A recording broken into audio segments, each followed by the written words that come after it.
செத்து போனான் அந்த நீச நாச வாழ்க்கை வாழ்ந்த ஒருவன்.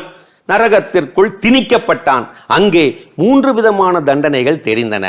அதில் வசதி என்னவென்றால், அந்த 3இல் எது வசதி என்று நீங்களே அவரவரே தீர்மானித்துக் கொள்ளலாம். முதல் தண்டனை பகுதிக்குள் நுழைந்தான். அங்கே எல்லோரும் தலைகீழாக தொங்கவிடப்பட்டிருந்தார்கள். வலியால் அவதிப்பட்டு கொண்டிருந்தார்கள். பார்த்தவுடன் ஐயோ இது கொடுமை என அடுத்த பகுதிக்கு நகர்ந்தான். அங்கே எல்லோர் தலையிலும் ஐஸ் கட்டி வைக்கப்பட்டு குளிரால் தலை நடுக்கம் எடுக்கப்பட்டு ஈரக்குலை நடுங்கி கொண்டிருந்தார்கள். பார்த்தவுடன் ஐயோ இது அதைவிட கொடுமை என்று 3ஆம் பகுதிக்கு நகர்ந்தான்.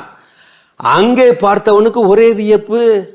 எல்லோரும் ரிலாக்ஸ்டாக அமர்ந்தபடி தேநீர் உறிஞ்சி கொண்டிருந்தார்கள். இதுதான் தனது இடம் என்று தேர்ந்தெடுத்து விட்டான். அந்த இடத்தை அவர்களோடு சேர்ந்து விட்டான். குஷியோடு இணைந்து தேநீரையும் பருகி உறிஞ்சி குடிக்க ஆரம்பித்து விட்டான். கொஞ்ச நேரம்தான் அங்கே ஒரு மிரட்டல் குரல் கேட்டது. ஓகே தேநீர் இடைவேளை முடிந்து விட்டது. எல்லோரும் கிளம்புங்கள். உங்களது 3 தீச்சட்டிகளையும் எடுத்துக் கொள்ளுங்கள். தலையில் 1, 2, கரங்களில் 2 என்று ஏந்தியபடி நெருப்பு கங்கு சுவாலையிலே போய் ஒற்றை காலிலே நில்லுங்கள். கிளம்புங்கள் இங்கிருந்து. மறவாதே நட்பே, வாழ்க்கை எளிமையானதுதான், ஆனால் எளிதானதல்ல. வலிமையானது ஒரு காரணமோ குறிப்பிட்ட குறிக்கோளோ இல்லா வாழ்வு குறிப்பிடும் அளவுக்கு கடினமாகி வலி தரும். தரமான தேர்ந்தெடுத்த வாழ்வு இல்லாத வரை எவ்வளவு வைத்திருக்கிறோம் என்பதல்ல முக்கியம், எவ்வளவு மகிழ்ச்சியை வைத்திருக்கிறோம் என்பதே முக்கியம். ஆகவே நீ தேர்ந்தெடுப்பது வைப்பு நிதியாக இல்லாமல் மகிழ்ச்சி நிதியாக இருக்கட்டும்.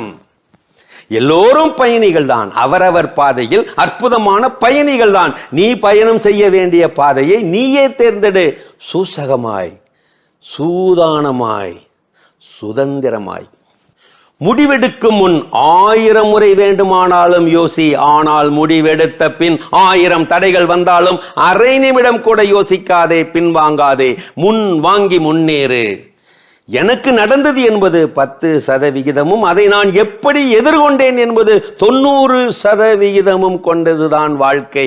புரிந்துகொள் நட்பே, தரமான தன்னாய்வும் சீரான திறனாய்வுமே திறன் தரும், திடமான வாழ்வு தரும்.